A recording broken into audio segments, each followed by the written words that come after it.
Okay, well let's get started. Just a warm welcome from Cambridge. My name is James Murray White. I'm a member of the Cambridge Green Party committee, and we've organised this because we believe, it's the essential way forward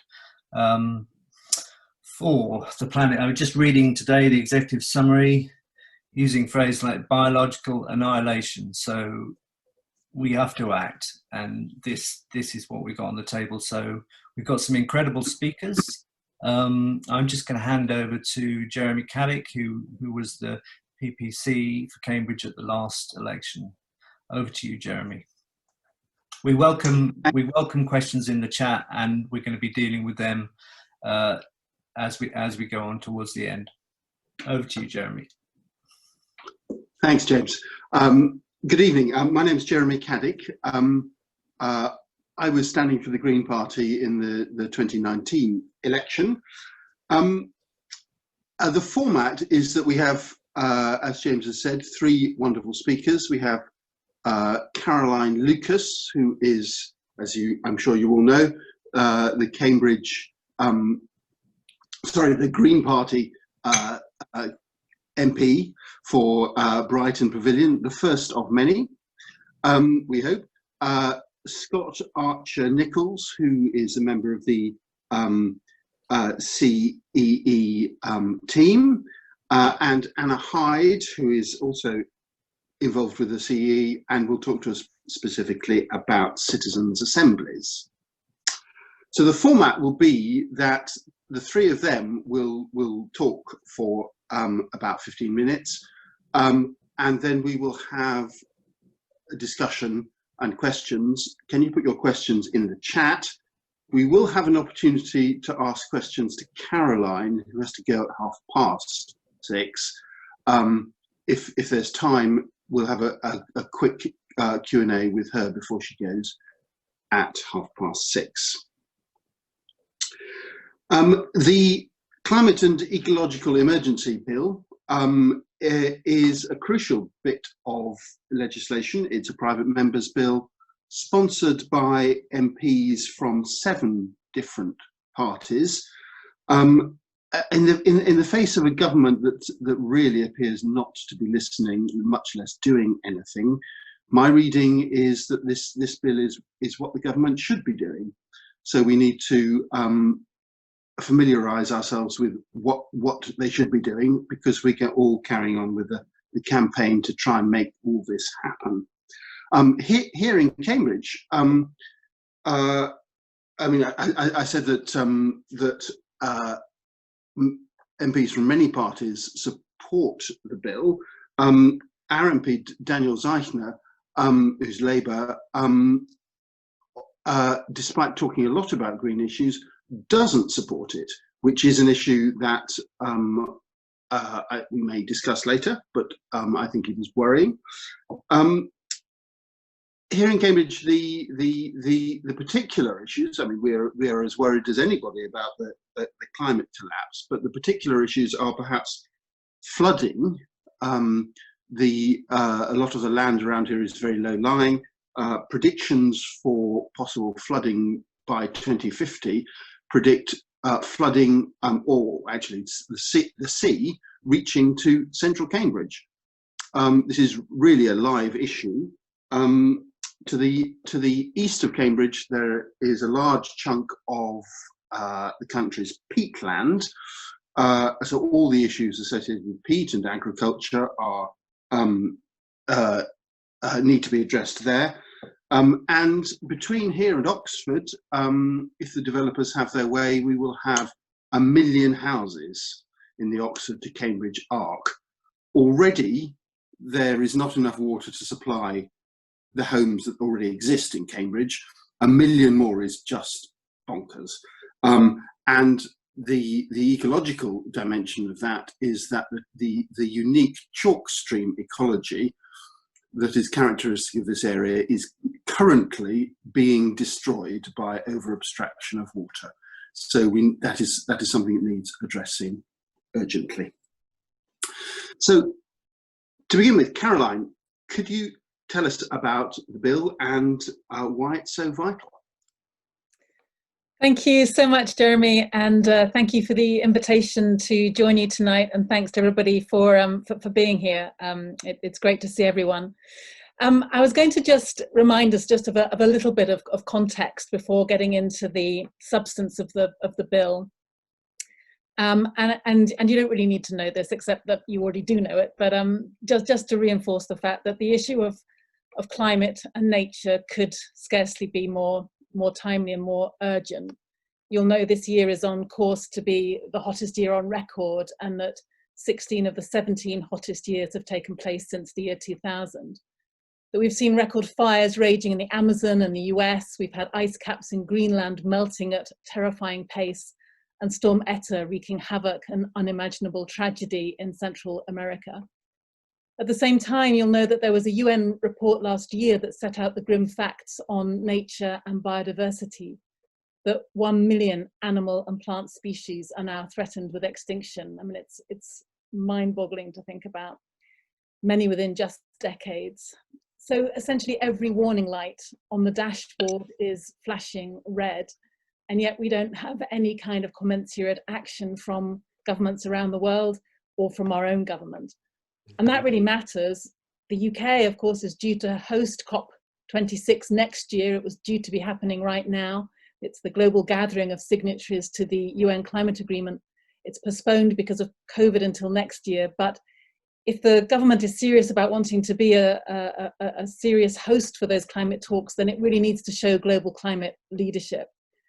And the horrific truth is that at the last big gathering of the parties in Paris in 2015, the last time the UN parties came together for a really big meeting on climate change, they all made their pledges.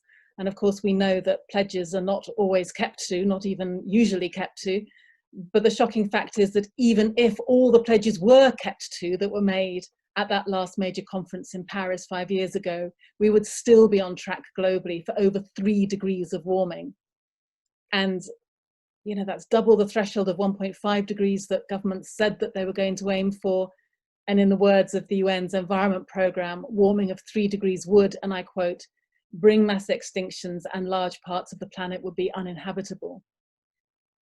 Here at home, the government is way off track when it comes to meeting its own climate targets. The Committee on Climate Change said in its assessment earlier this year that nowhere near enough progress had been made, and that the targets themselves are nowhere near ambitious enough.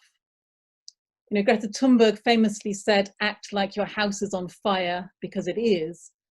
Well, pledging to reach net zero by 2050, as our government has, is like dialing 999 and asking for the fire brigade to come in 30 years' time. You know, it makes no sense. Our house is on fire now, and we need action now. And it's against that backdrop, really, that the Climate and Ecological Emergency Bill has been published. And it seeks to basically update and build on the successes of the Climate Change Act. The Climate Change Act was a historic piece of legislation when it was passed in 2008. It's been emulated right across the world. But it's now 12 years out of date. And indeed, the science that informs it is even more out of date than that. And it's also nowhere near comprehensive enough. So what we're saying with this new bill is that as we have got more science that demonstrate just how urgent the climate emergency is, as we recognize that there is a nature emergency as well as a climate emergency, as we recognize the fact that the UK has to do far more because we are historically responsible for far more of the emissions in the atmosphere than almost any other country because we were the first country to industrialize, then all of that means that we need to revisit that original Climate Change Act of 2008. We need to update it. We need to make it fit for the days that we are living in right now. Because on its own, our current Climate Change Act is nowhere near ambitious enough or comprehensive enough to bring about the scale of action we need. I wanted to just quote from some figures that Professor Tim Jackson shared with us last week. There was a national launch of the C Bill last week, and Tim Jackson from the University of Surrey was there. And he reminded us that the Intergovernmental Panel on Climate Change produced its report on how to achieve a 1.5 degree world back in 2018, following that important decision at the Conference of Parties in Paris to strive for 1.5 degrees, not 2. And of course, we're saying that the laws in place right now are nothing like ambitious enough to get us to 1.5. But basically, Tim Jackson set himself the task of working out how much carbon the UK could afford to emit, even for a two-thirds chance of remaining below 1.5 degrees. The Committee on Climate Change had already crunched the global numbers. Between now and the end of this century, we can afford to emit 420 billion tonnes of CO2 globally. But if you work out what that means for a population the size of the UK, and if you work out, if you build in the fact that we should take responsibility for our historic emissions, then it works out that our fair proportion of those 420 billion tonnes is just 2.5 billion tonnes that we can afford to emit between now and the end of the century. Yet what we're burning now, including consumption emissions, is 600 million tonnes a year. All of that, it's lots of numbers, but it's simply to say that we need radical action now. And this bill was the brainchild of the CBIL Alliance, a talented group of campaigners and scientists, some of whom are with us tonight, including actually some who had previously fought for the 2008 Climate Change Act.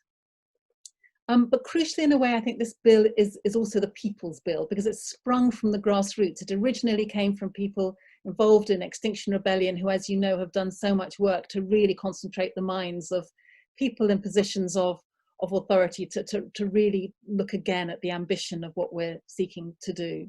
And of course, the bill also seeks to give people a real say on the climate emergency via the Citizens' Assembly that we'll hear more about shortly. But at the core of this bill, essentially, is a commitment to doing our fair share of keeping global temperature rises to 1.5.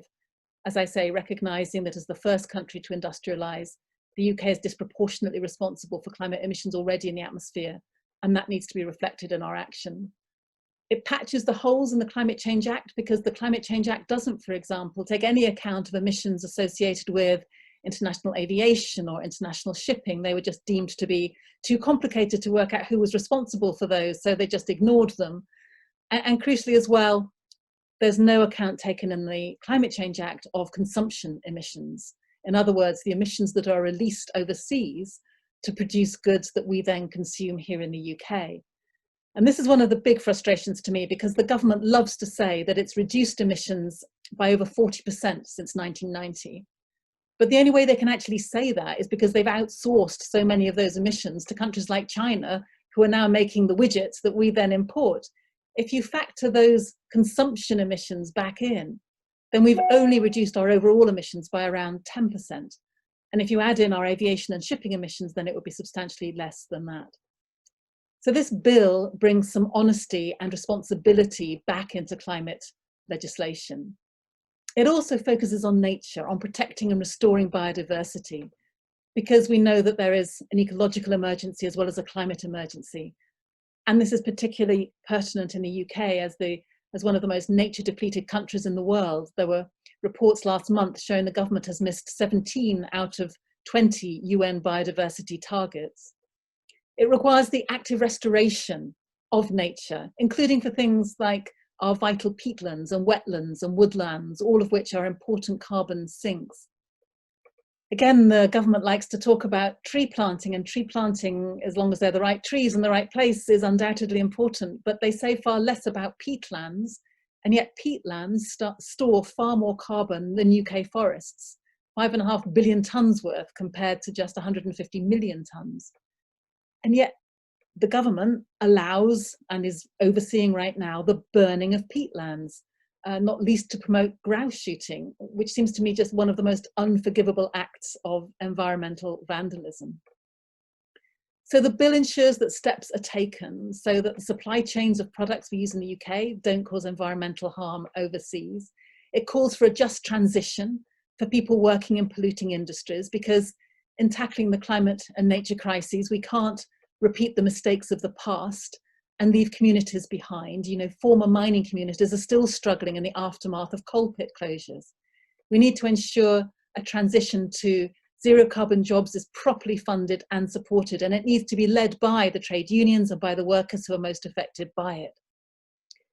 We also say in this bill that we can't rely on unproven technologies to deliver on essential emission cuts.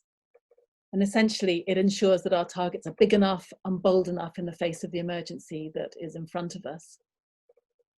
But it also goes further, because when it comes to tackling these twin crises, real leadership actually so far has been coming from citizens. We've had the wonderful school strikes with young people going out onto the streets and forcing politicians to look the truth in the face. We've had Extinction Rebellion doing the same thing. We've had the connection now too made with Black Lives Matter. And we know that governments simply haven't shown the necessary boldness and ambition, nor have they engaged with people about how we can build a just and fair society which stays within our planet's environmental limits and where people are protected from the devastating impacts of the climate crisis and where they can thrive.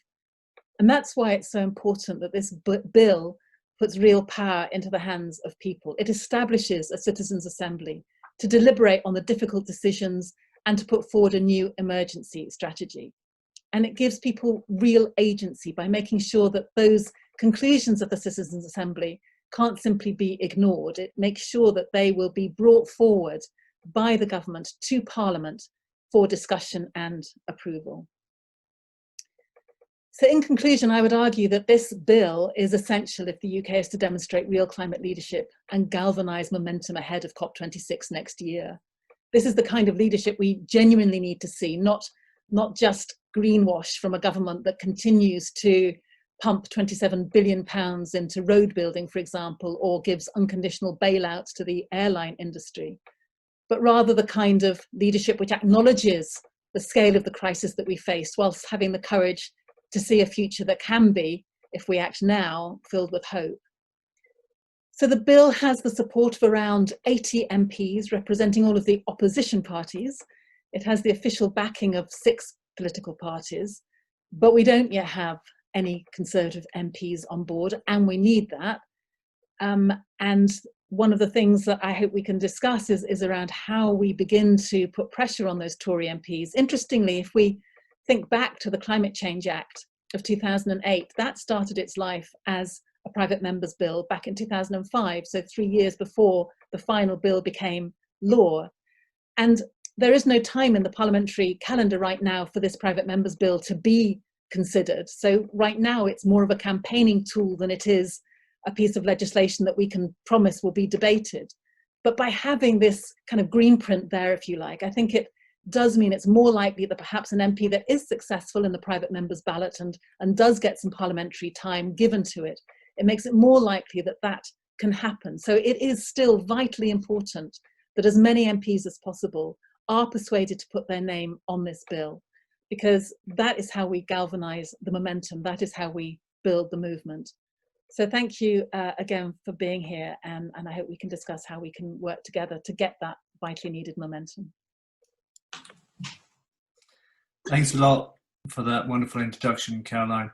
A few questions have come in, and the first one is, tell us a little bit more about this current parliamentary process. If a number of MPs are signed up to it, could they all put it forward as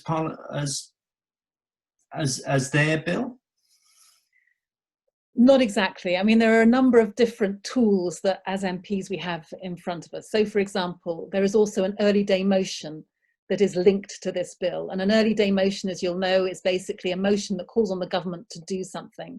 Normally, an early day motion is tabled by 4 or 5 MPs because you want to be able to demonstrate the breadth of support from a number of different political parties.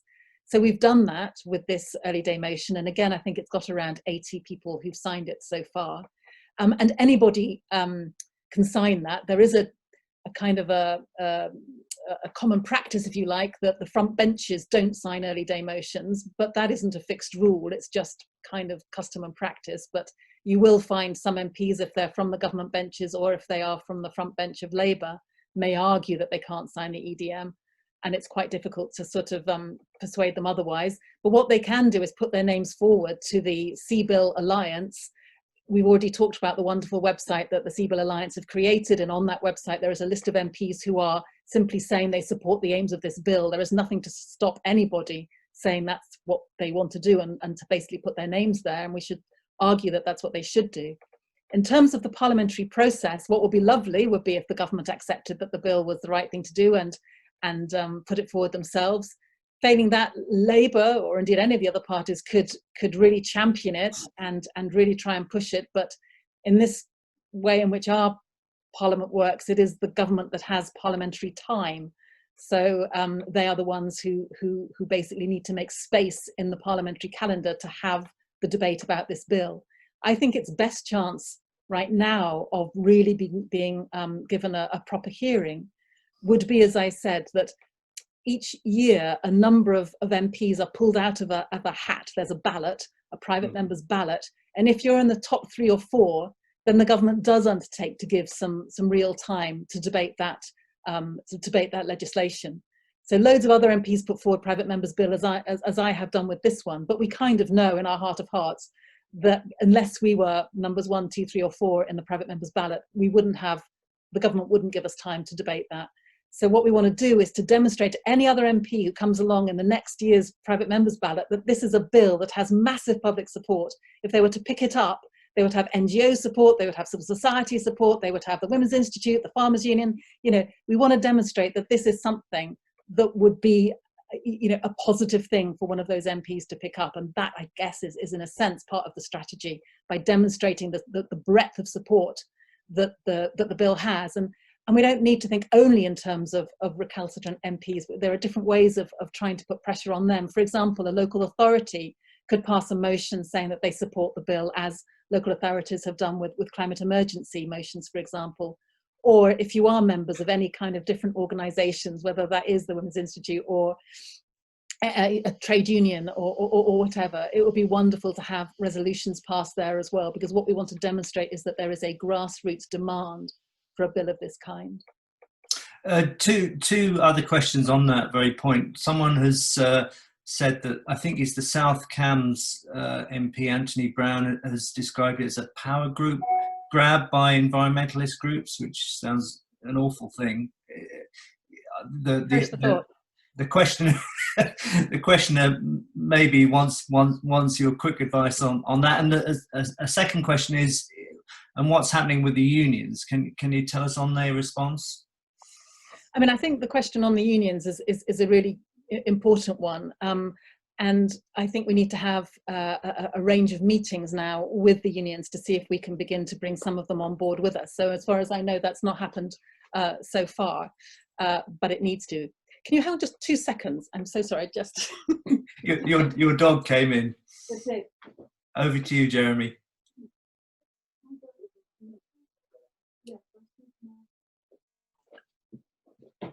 Sorry, slight dog crisis. Yeah, so we haven't had those meetings with the unions yet, and unless Scott or Anna know differently. I'm not aware that we have, but I certainly think we need to do that.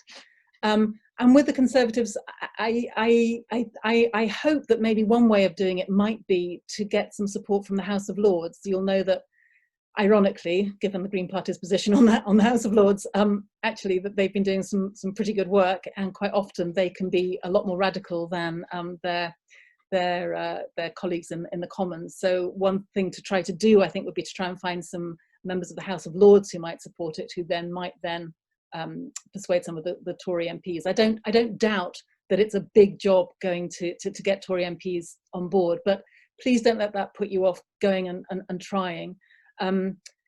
You know, this idea that it's somehow a power grab by environment groups is just ridiculous.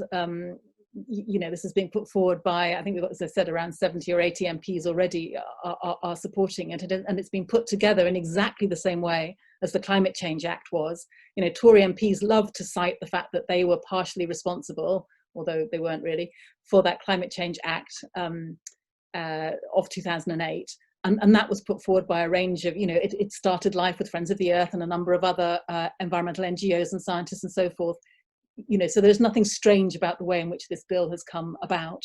And I think just using it as a peg to have that conversation with MPs. And the figures, I'm sorry, they're a little bit garbled. I should have done a PowerPoint or something, but the figures from Tim Jackson around how much of safe budget remains, I think is so compelling.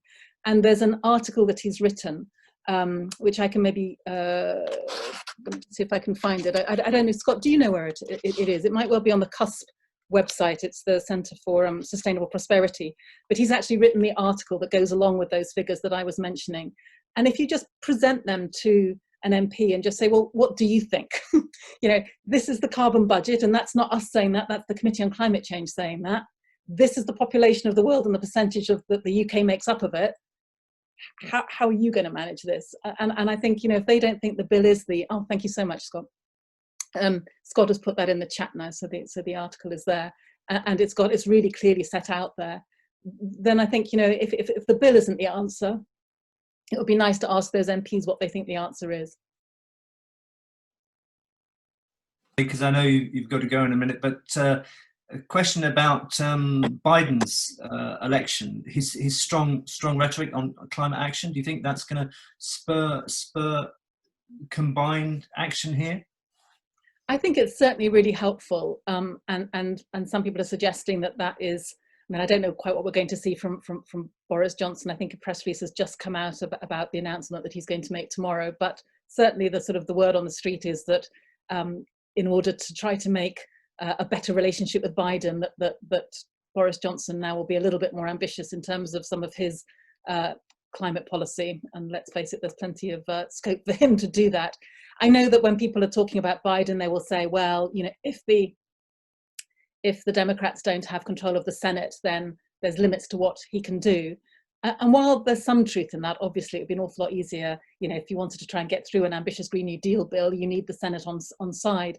But I still think there's something very important that he can do in terms of the message that it sends out for the US to come back into the Paris Agreement. I do think that symbolic leadership role is massively important, and I think it is massively helpful to us. And the fact that there will then be someone at Glasgow who will be doing their very best to be playing that convenership role, which frankly it looks as if Biden is rather better at than Boris Johnson. So I think it is hugely important.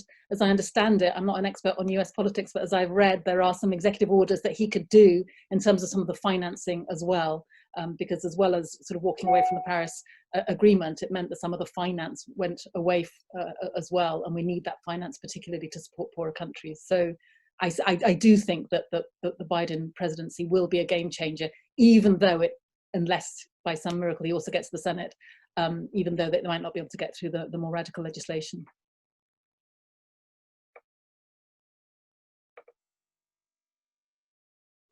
Well, we ought to let you go, Caroline. Thank you very much. Thank you, and I'm so sorry it feels very rude to leave you all, but thank you so much. It's only because I've got more meetings that I have to get to, but all the very best, and look forward to keeping in touch. Thank you. Thanks so much. Bye.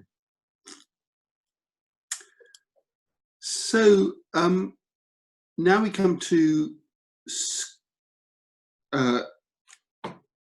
Scott Archer-Nicholls, who is a postdoctoral researcher here in Cambridge at the Centre for Atmospheric Science in the Chemistry Department, who has been part of the CEE team, who's going to tell us about the science. Scott. Okay, there.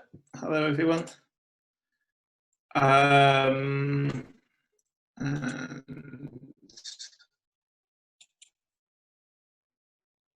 Can everyone see that okay? Is that the main presentation? That's come up. You just need to present. And oh, okay. Can you see the main presenting page? Ah, okay. So let me get this the other way around. Sorry about this.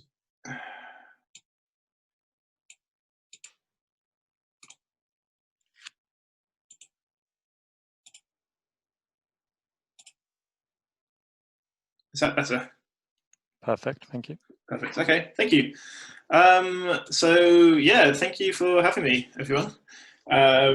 Great to sort of be here. As I said, I am a postdoctoral researcher at the University of Cambridge. I'm actually in Leeds at the moment, working from home, but yeah, as I said, to work at the Centre of Atmospheric Science in this weird little subcategory of climate research, which is looking at atmospheric chemistry, which I kind of sort of describe as being the kind of crossover between climate and air quality.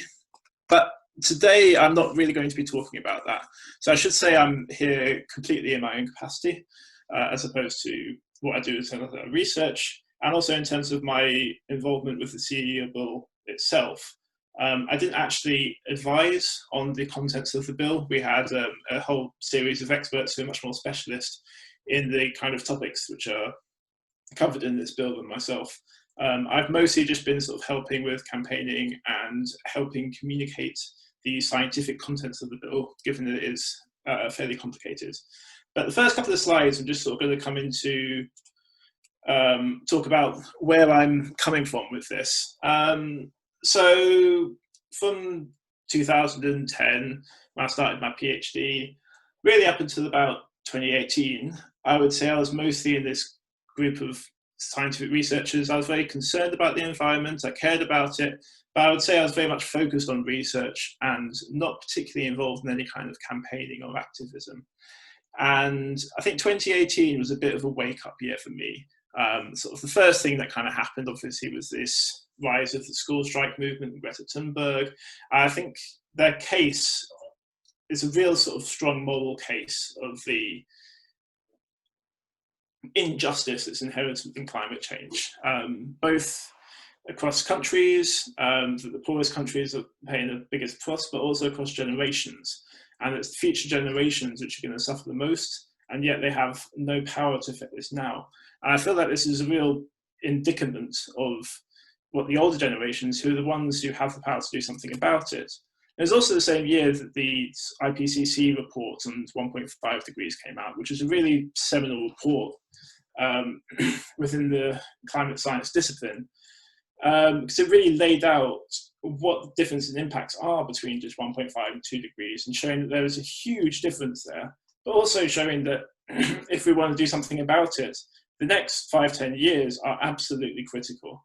And that, I think, cements in this injustice, in that the people who are going to have the most impact from this have absolutely no power to influence it over the next couple of decades.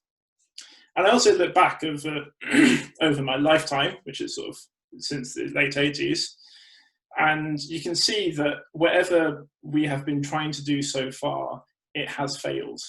And I think we need to sort of start from appreciation of that failure, of the, we've had, we're coming up to 26 international meetings at the Conference of Parties, all these summits, all these IPCC reports written, and the scientific body has done this amazing job at compiling all the evidence, really, which goes back right down to the 19th century, and yet we have really can't see an impact at all in the growth of really the one thing that really matters, which is carbon dioxide emissions.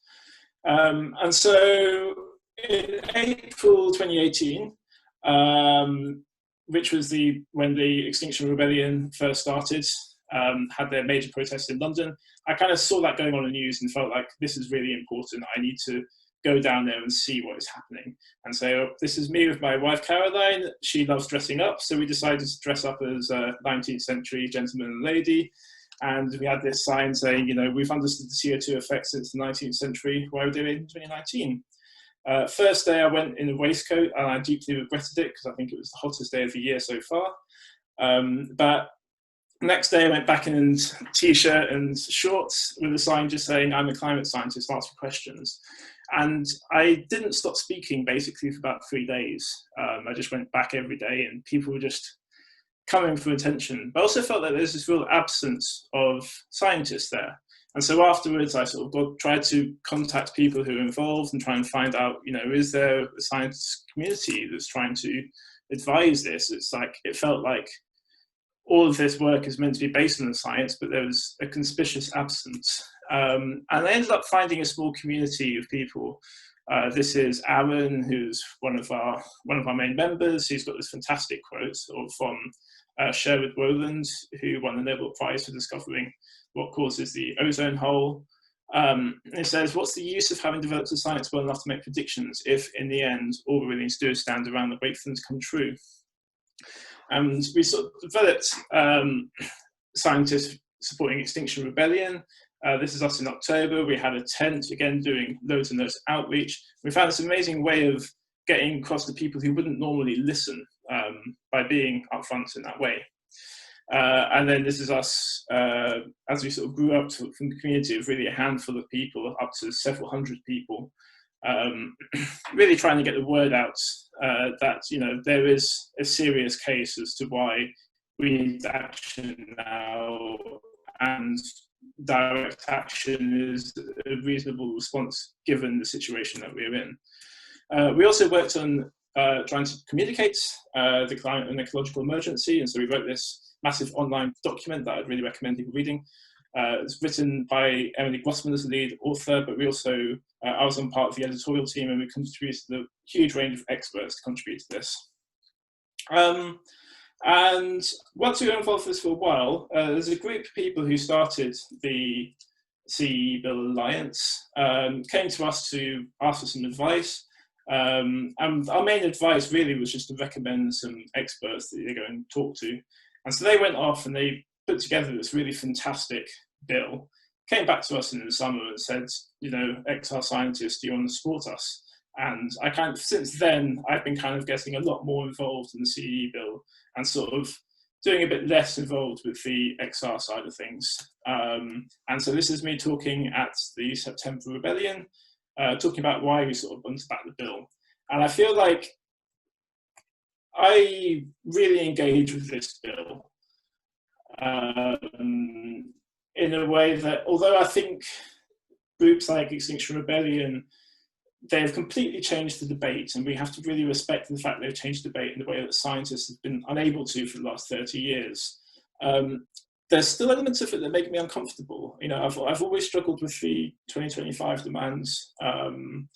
There are definitely elements which, you know, I think go a little bit beyond the science. And, you know, partly I think scientists should be responsible for that. If you need to communicate it better, then that should be our responsibility. But I feel with the CE bill, this is something which is really grounded in physical reality, and it really shows clearly that the kind of greenwashing that is going on with governments is really not up to task given what we know about the climate system. So I think this quote by Hans Schellenhuber, who's a really well-respected climate scientist, that political reality must be grounded in physical reality or it's completely useless. And so I hope with this bill that we're presenting something which is grounded in the physical reality. Now, what is that physical reality? So, you know, the first half, which I appreciate, this is the side which I have more understanding of, is the climate emergency. I'm sure you've seen tons of things like this recently. We've had massive increases in forest fires across the world, in California and Australia. These are heat waves. This is from India. You've got droughts, this is in Kenya, which is having huge impacts on humans across the world.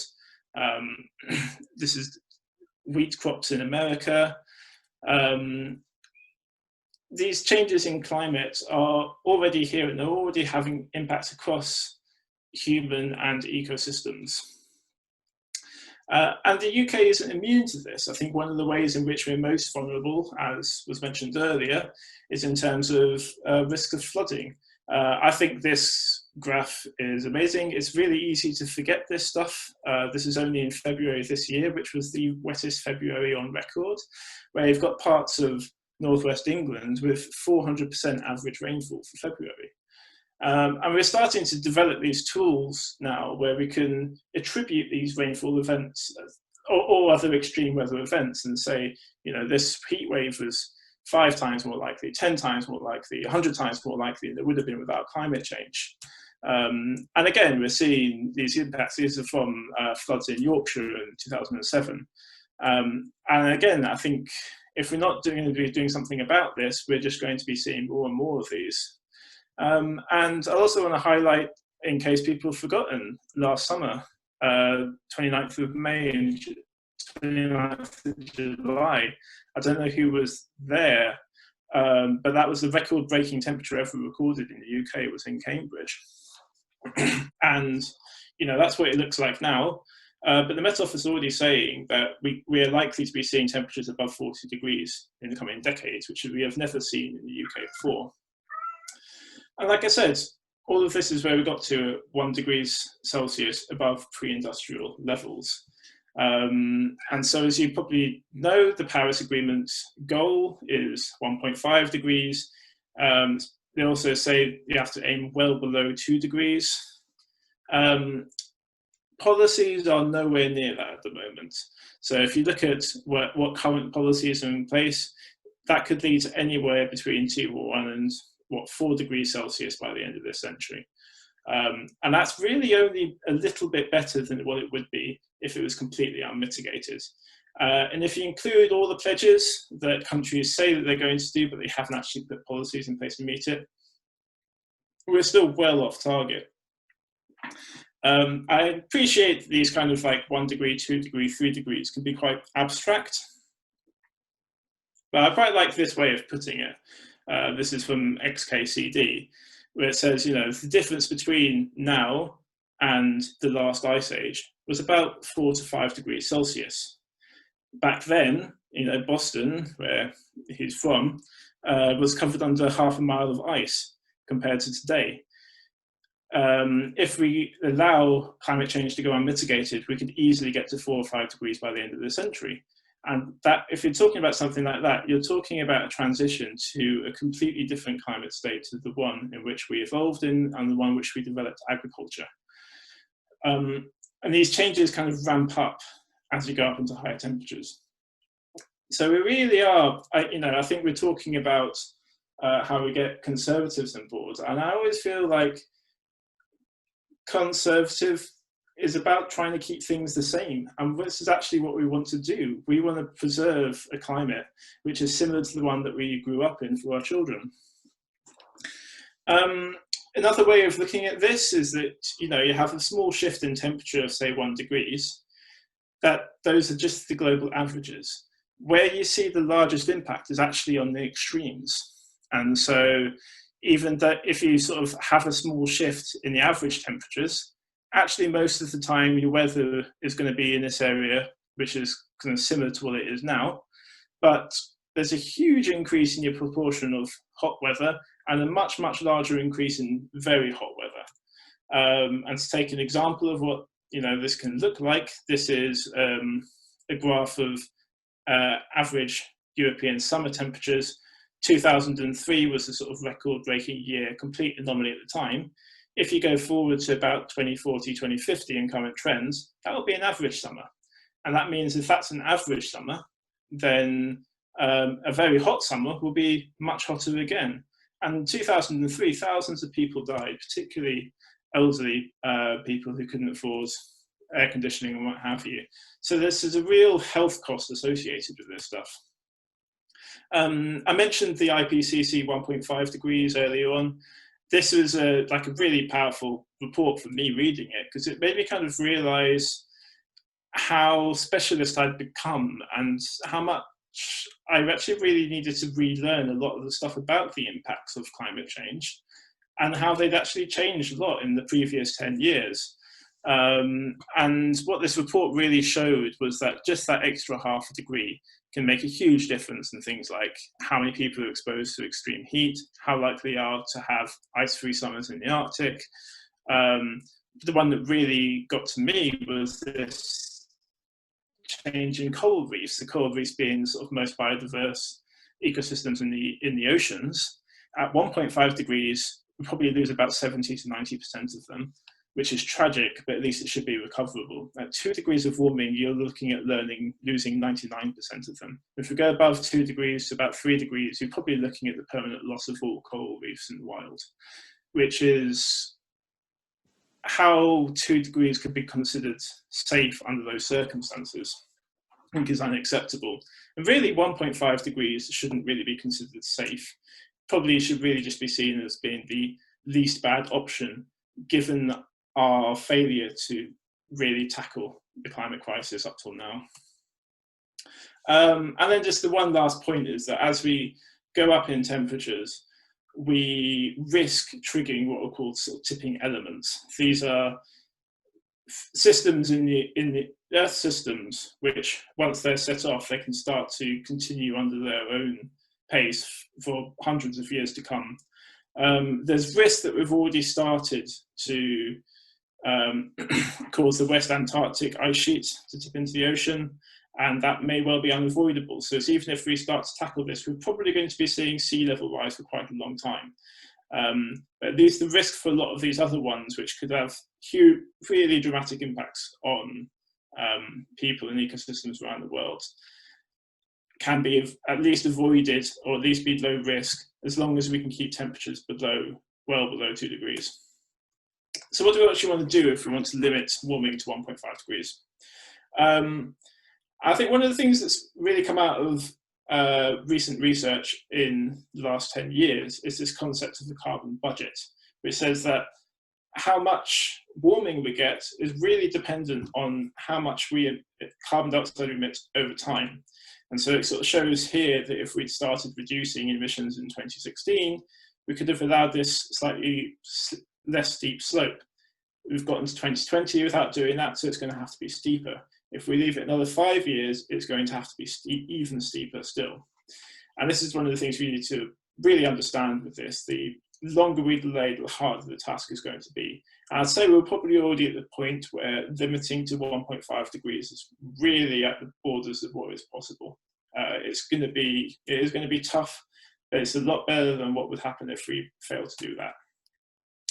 And one of the things I kind of get frustrated by is that when this turns into the political conversation, the focus is almost always on when are we going to reach net zero. This is a figure adapted by Yuri Rogel, who is a lecturer at the Grantham Institute and is one of the advisors on the bill. I think it's a really nice way of framing it, is that actually when we have net zero, it's just one part of the equation. How we get there and what we do afterwards is just as important, if not more so. So the timing of when the peak warming in really just tells you when you get peak warming. How hot it is when you get to peak warming is determined by how much you emit along the way. So if you can do emission reductions faster early on, that's going to lower your temperatures, meaning you have much lower peak temperature than if you wait until 2040 and then frantically bring your emissions down to net zero by 2050. And then afterwards, if we go over the temperature that we want to be and suddenly like, oh my God, this is really dangerous, the only thing we can do about it is if we draw carbon dioxide out of the atmosphere. But the problem is that we really don't know if or how much we will be able to have the technology to take CO2 out of the atmosphere. I mean, given this is really 30, 50 years into the future, we really don't know what human society is going to look like, whether it can organize itself to do this, what the technology is going to be capable of. When net zero is kind of next government's problem. This is a really easy way for governments to sort of kick the can down the road. And so this peak warming is really the only thing we're in control of now, and what we need to be focusing on. And so this is something that Kevin Anderson is another advisor for the bill, so saying that these aren't just an insurance policy, but they could be seen as an unjust and high stakes gamble on future generations. And they should not form the basis of the mitigation agenda. And in terms of one final point about how we bring these down, so far I've really just been talking about global emissions. How that gets split between countries, you really do have to think about inequality. Like, if we don't think about inequality, we can't deal with the issues of climate change.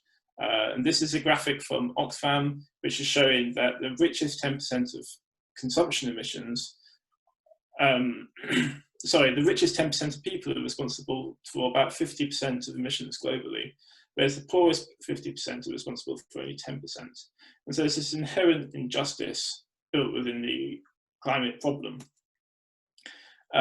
Within the UK, people may often say that we've reduced emissions by, I think it's about 40% since 1990.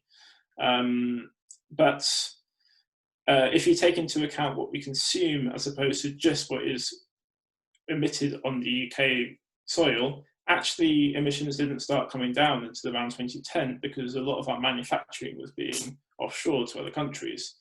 And so you know, the world doesn't care whether the CO2 comes from here or China or whatever. If we want to deal with the problem properly, we need to be concerned about these consumption emissions. And finally, this is just that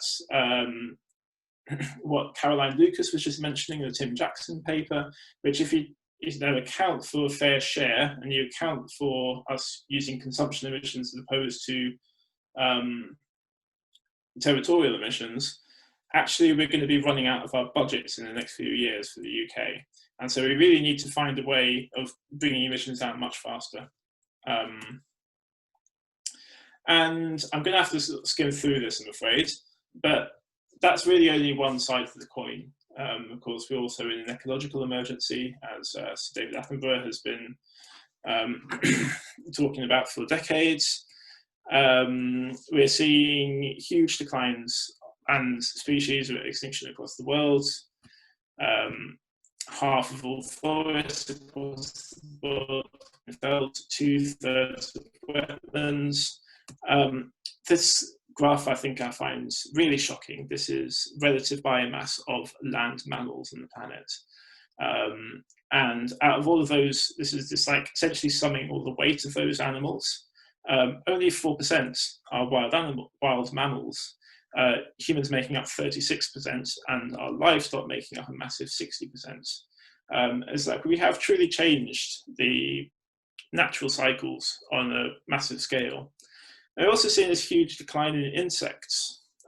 These are from measurement sites in Germany, taken in the late 80s and the early 2000s. We can see this huge decline in mass.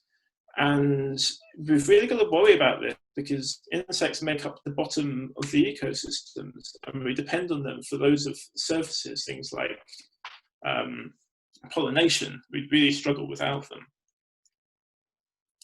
And this is something which the UK really in many ways should be ashamed of, because it's, you know, said as being one of the most nature depleted countries in the world, with 7 species facing extinction, more than half in decline.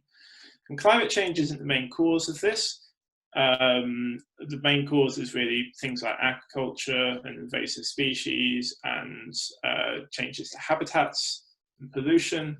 But climate change is going to be an increasingly big factor, and we need our biodiversity to protect us from the impacts of climate change. And so these two things are often treated as separate problems in policy, but they're completely connected. So we need healthy ecosystems to draw down carbon, but biodiversity also helps us fight climate change and protects us from its impacts.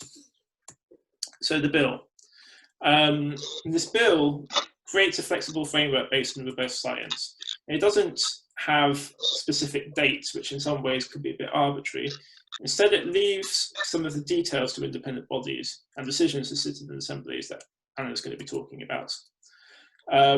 It puts into law this commitment of holding down temperatures to 1.5 degrees, which is based on what we agreed to in the Paris Agreement. And it enforces these sustainable approaches. Why bill and why now? Well, the UK government needs to lead, but the 2008 Climate Act, which was monumental at the time, is really insufficient now. And so far, things like the Environment Bill and the Climate Change Act are treating these two problems separately, and we need to sort of have some joined up thinking together. And one big thing, which again, Caroline just mentioned, is the upcoming COP meeting, which was going to be around now and has been delayed until next year due to the COVID-19 outbreak. And in many ways, I think this is actually a bit of an opportunity. I don't think we were particularly well prepared for COP, particularly as it would have been coming just before Brexit.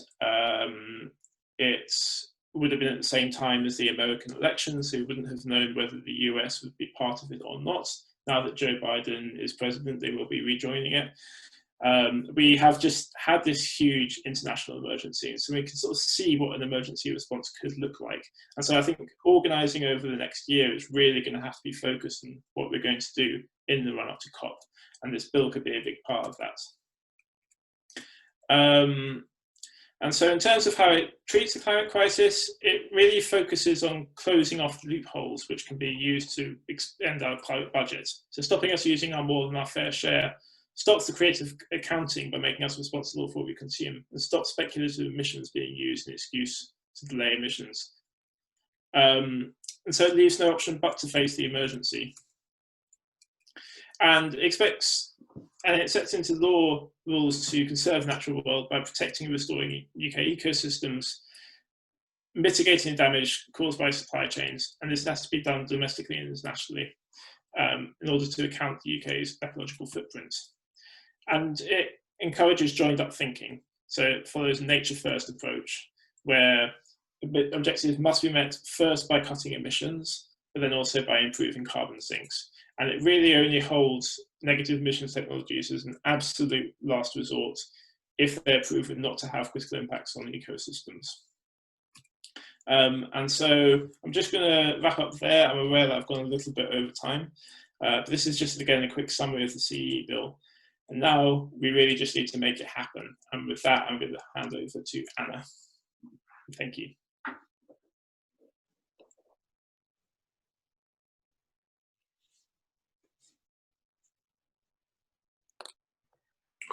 Hi.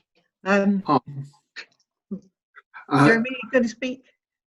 I was just going to introduce you, Anna, and to say, as we've heard, citizens' assemblies are a key part of the strategy of the bill.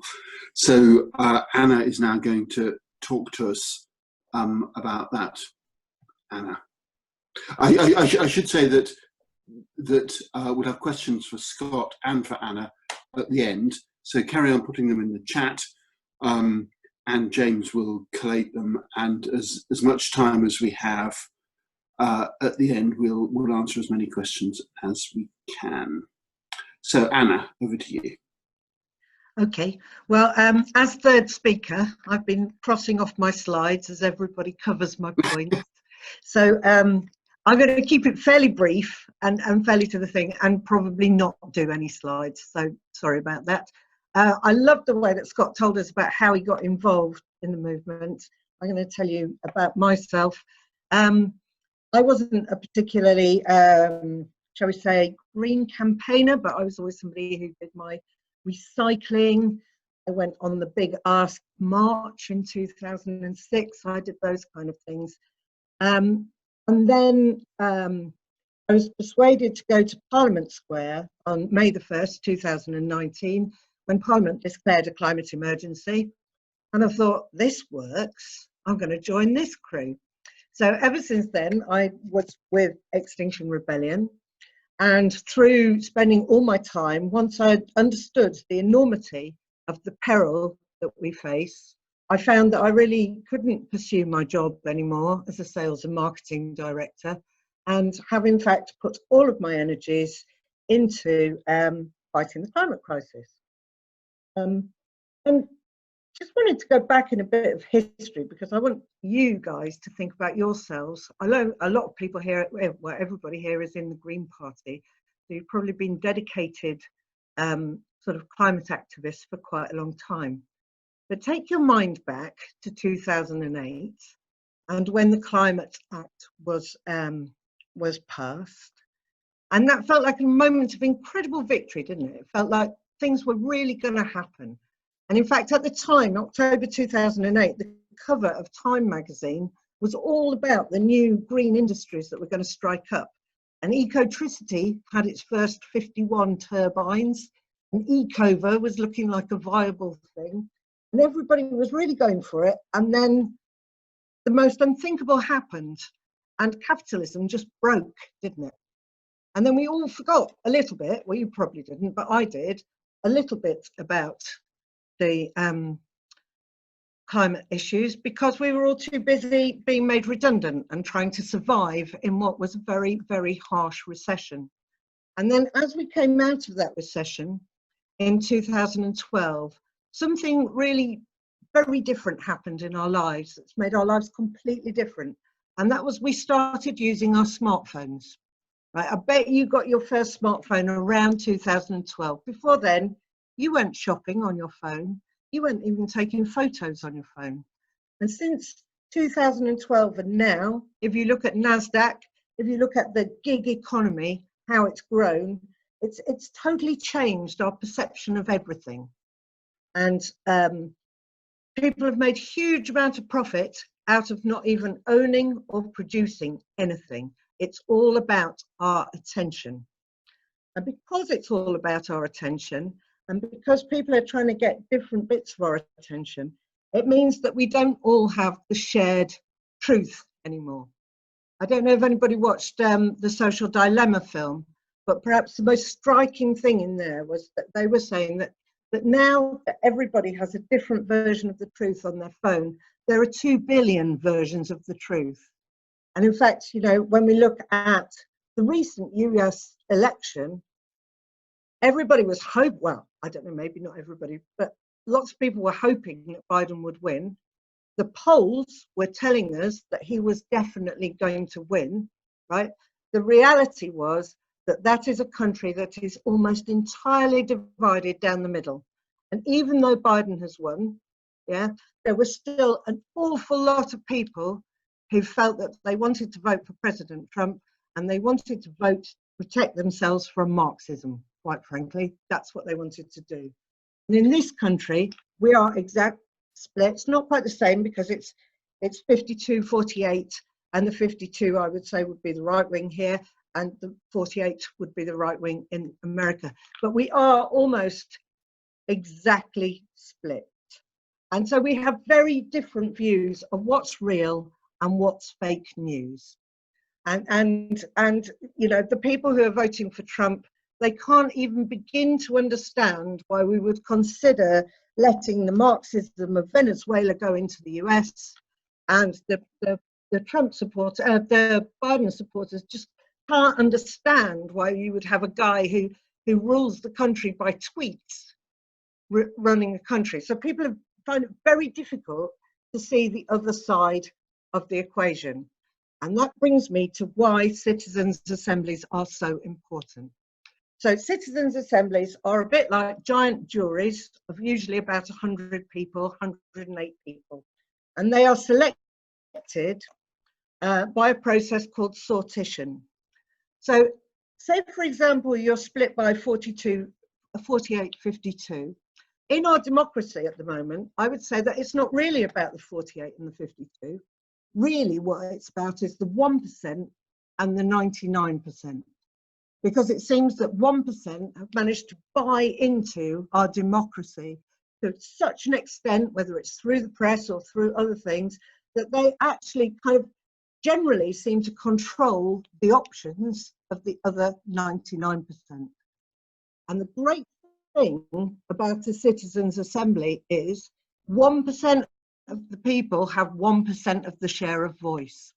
And so that when you do your Citizens' Assembly and put it together by this process of sortition, in the Climate Assembly UK, the one that happened this year in the UK, 51% were women, 18% were from BAME. So all these different people, the different percentage that you are, have the share of voice. So it's not possible for money to influence everybody else because the wealthy only have 1% of the share of voice. And the other great thing about Citizens' Assembly is once you have your citizens assembled and you have exactly through sortition something that represents exactly what your population looks like, then they undergo something all together. They all have presentations from experts about the thing that they've got to consider. So in this case, climate and ecological emergency. And so they all start from a position of shared truth.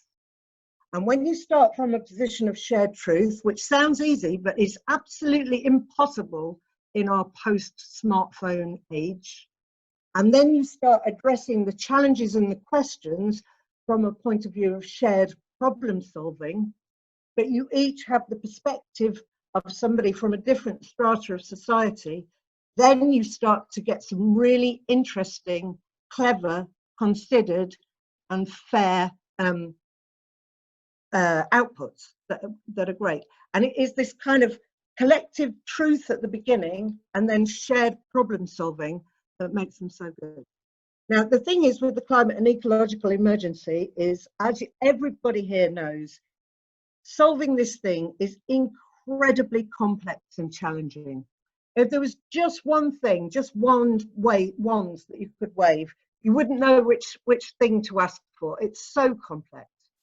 And each decision that you make, because you know, the ecosystems are so complicated, every little decision you make has a knock-on somewhere else.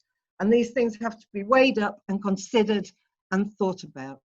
And that is why a citizens' assembly is such a great place to do it, because not only do you consider what happens to the hedgehog, but also what happens to the world. You have to just, all of ecology seems to be very local and very global simultaneously. And so a citizens' assembly gives you the opportunity to talk about the tiny minutiae, but work together to make it have global impact, if that makes sense. I'm not sure I've explained that bit so well. So that is why citizens' assemblies are so important. And the other reason why they're so important and such an integral part of this bill is we know that we're in a real emergency, not a pretend emergency. We've been talking about our deadlines being in 30 years for 30 years' time. We're here, we're now, it's right here. It's no good saying it's 2050, because that's just putting it into the never, never land of 30 years' time where nobody is accountable for anything. There's no coincidence that government reports are allowed to be released after 30 years. Because 30 years is the kind of accountability deadline, isn't it? After 30 years, who cares? So it's got to be now. And you don't have to be an Extinction Rebellion. You just have to listen to David Attenborough to know that what we do in the next 10 years will decide the fate of this planet of ours, of life on Earth, in the future.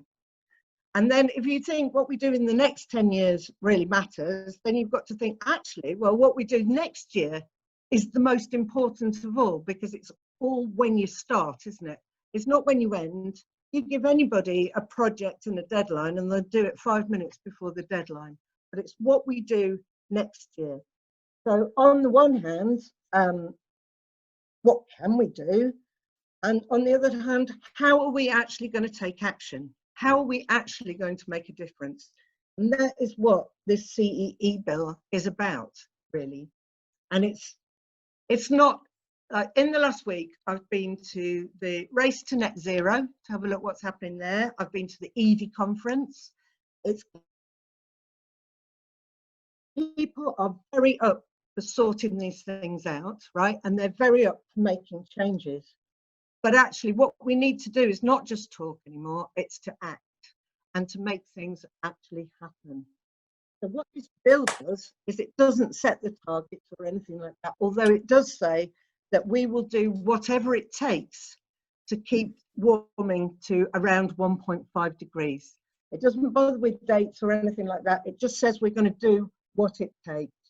We're going to consider the climate change and biodiversity loss together in the round, because the two things are inextricably linked and cannot be separated. And we are going to put this front and center of everything that we do by making a political thing so that it can be reported into in the cabinet. It's not being tucked away with a committee in a corner, because that's no good. We've seen that. But Chris Stark last week went into the Guardian saying, look, it's going to be a lot cheaper to decarbonise than we thought. The only thing we're missing is a plan. And that's the problem when you're on a committee, you can get sidelined.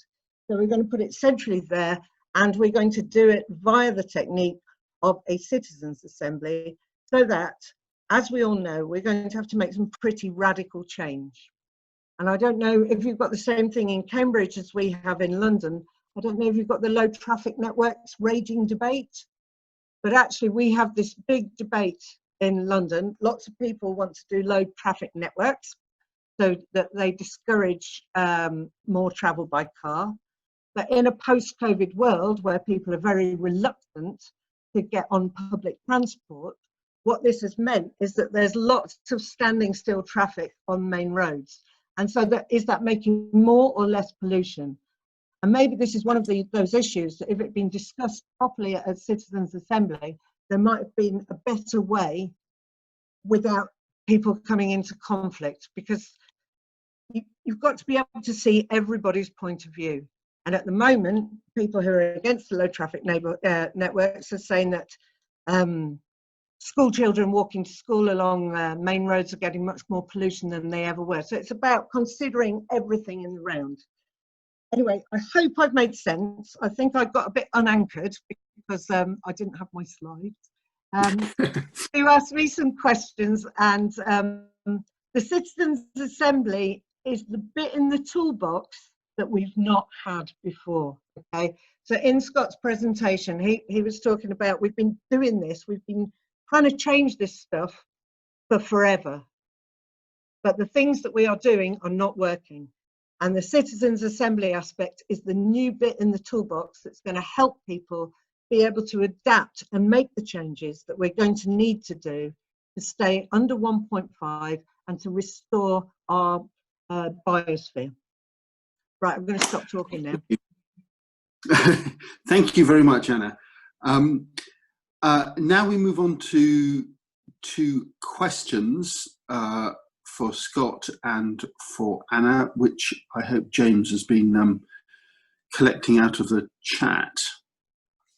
Yeah, thank you both. Incredible presentations. Some really sharp questions here. First, Anna, Elizabeth from the local committee asked about how do you decide who is the truth, who are the experts for the assembly?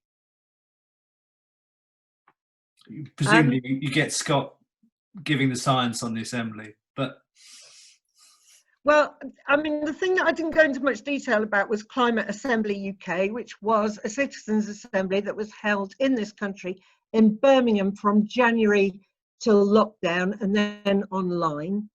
And I think one of the problems with that assembly was it was asked the wrong question. But in terms of process and in terms of how it performed, it was brilliant. You know, there's just no two ways about it. And it was run by a contractor called Involve, and they were the contractor that provided the Citizens' Assembly. And they decided they had two kinds of testimony. They had one kind of testimony that was facts only, and then they had another kind of testimony that was opinion, and that was decided by the contractor Involve. So that's how you do it. I mean, the main problem with that one was it was also commissioned by 6 select committees. And although if you haven't read the report, I would urge you absolutely to read the report. It's incredibly readable and accessible, and it won't take you long at all. And it really does show you that citizens' assemblies perform as they do in theory. I was quite nervous before the results came out on the 9th of September. I'm like, oh God, what if it doesn't work like we've always said it will? What if it doesn't make things fairer? And yet, when you looked at the top decisions, right, the people who were citizens in that assembly, the thing that they all said was, we wish that other people would be as informed as we are, because then they would be happy to make the changes. And we really want the government to go on a big education campaign. And then the other thing that they said is this has to be a fair transition. So we have to consider people who work in fossil heavy industries. Like we know the headlines that more people have lost their jobs in aviation than even miners lost their jobs in the 80s. We know that. But with a citizens' assembly, what they will talk about is retraining and redeploying those people. Right, sorry, I've gone off on a tangent as well. No, not at all. I mean, Michelle has just come back on that with asking, did it make the kinds of recommendations that we need, regardless of whether the government is listening or putting them in place? Yes, to a certain extent, except that the question that they were asked was, how will we get to net zero by 2050? And we all know here that only gives us a 50-50 chance of staying under 1.5. So that if you framed the question of how do we ensure to stay under 1.5 degrees, then the answers would be more radical, if that makes sense. But the direction of travel of the answers were really good. And honestly, reading the report, I think it's only about 10, 12 pages. It's really readable. Lauren's put the link in the chat box for everyone, climateassembly.uk. Coming back to Scott, there's been a whole conversation, questions that you partly answered, Scott, with some links, but just talking about coming out of post-COVID in terms of the environment and our human impact. There's an anticipated boom in aviation coming. Impact?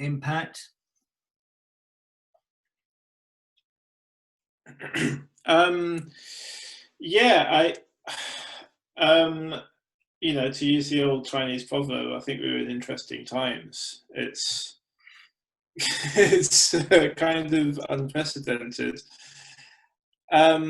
So I think the questions are kind of starting with this question of, like, you know, how has COVID been good or bad for climate?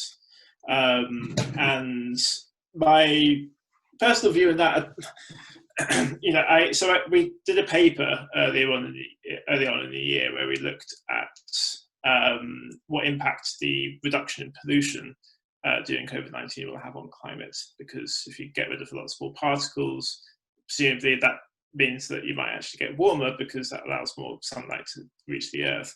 We actually found that there really wasn't a very big impact due to those sort of changes, because of, you know, read the article that we did in the conversation if you want to learn more about that. And likewise, in terms of the changes in CO2 emissions, you saw these massive reductions that on a scale that we've never seen before. But that's not really enough to cut it when it comes to CO2, because the thing with carbon dioxide is that it hangs around in the atmosphere for a long, long time, and it just accumulates. And so what that means is that it doesn't matter so much how much we emit this year or how much we emit next year. It's how much we emitted since the Industrial Revolution. And so having one little dip in a long-term upward trend actually doesn't really count for very much in the long term. And so the critical factor is what are we going to do after? And I think the 2008 recession is probably the best analogy for this, because we did see a similar sort of drop, not as big as we have seen during COVID, but there's a drop of a few percent for 2008. And then a huge increase afterwards, because loads of countries across the world invested really heavily in new fossil fuel infrastructure, rescued industries and what have you. And that just caused emissions to start rising again quite soon afterwards. And I think we're at this really critical crossroads now, where there is a lot of money on the table, like a lot more so than there would be in normal times. And there's obviously a huge range of different governments across the world. Climate change is a much bigger factor in political decisions now than it was in 2008. A lot of countries are getting really quite concerned about it. A lot of finance is starting to get very concerned about it. You've got people like Mark Carney, who's the old head of the Bank of England, talking about the concepts of stranded assets, which is that if we invest really heavily in fossil fuel infrastructure that we expect is going to have a 30-year lifetime, well, we're not going to be able to use it for that whole 30 years if we're serious about meeting the Paris Agreement. And so that's a huge waste of money. And financial investors and insurance companies are starting to get worried about these risks. And again, I think we're just at this critical juncture where, like, I don't think, you know, a lot of money is being put to saving industries like the airline industry, which in all honesty, I think needs to be reduced, and other industries like that. But there's a lot more of a movement to change at the same time. You have this huge rise in groups like Extinction Rebellion and the EU strikers. And I think a lot of people will be getting quite skittish. Like they'll be quite worried that if they put a lot of money into this stuff, they might end up losing a lot of money. And I think that in a way that can actually give quite a lot of power to grassroots organizations. So yeah, I think the focus for the next year really has to be getting governments to commit to better real emissions cuts in the near term, in the run up to COP, not just having a net zero target in the future, like what emissions cuts are we going to have in the next 5-10 years, and pressuring companies which are investing in fossil fuels, sort of extension of the divestment campaigns which have been going on, saying, look, if we're serious about climate change, we can't be investing in this stuff.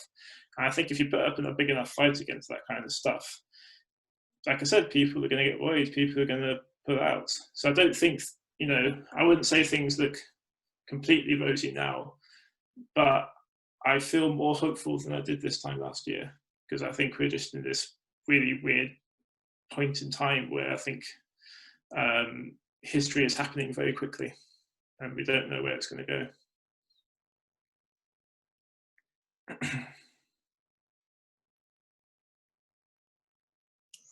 Yeah. Thanks, Scott. I think we've got about four minutes left. There's a couple of interesting questions to come back to for both of you. Really interesting one on have you targeted or focused in on senior NHS staff in terms of combining the current health crisis with this issue? Is that something that you've already focused on, or Anna? I think. Can I just take that one? We've only been going about 6 weeks, and we're all volunteers. Okay, so what we need is as much help as possible. We've split into 3 groups: alliance building, grassroots, and political, because we recognise that we have to work at every level.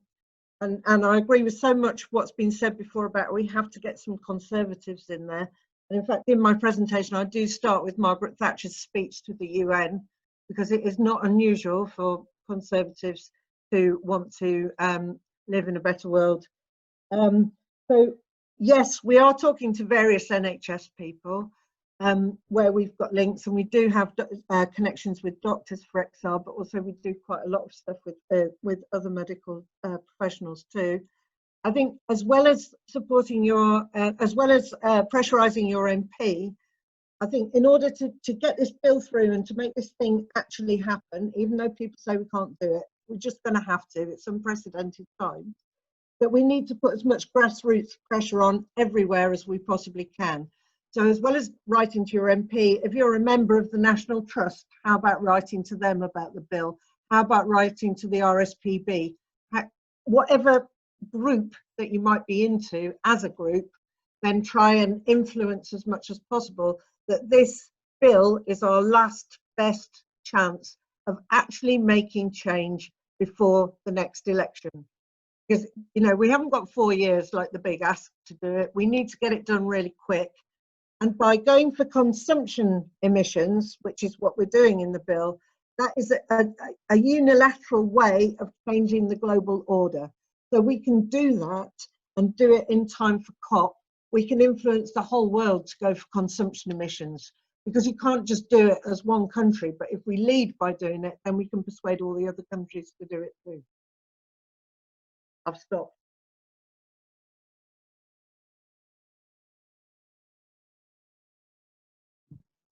Thank you, Anna.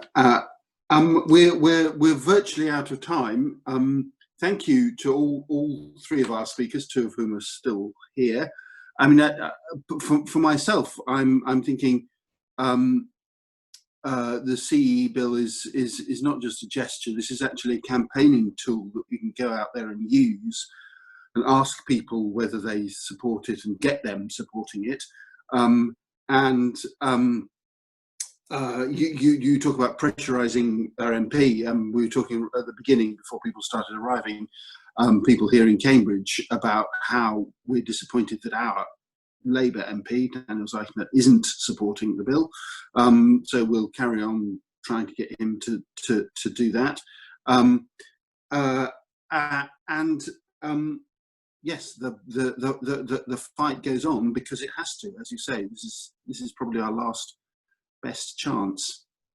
So thank you for our speakers, and thank you all for coming. Before we finish, this talk is one of a series, and Hannah, I think, would like to tell us about future events.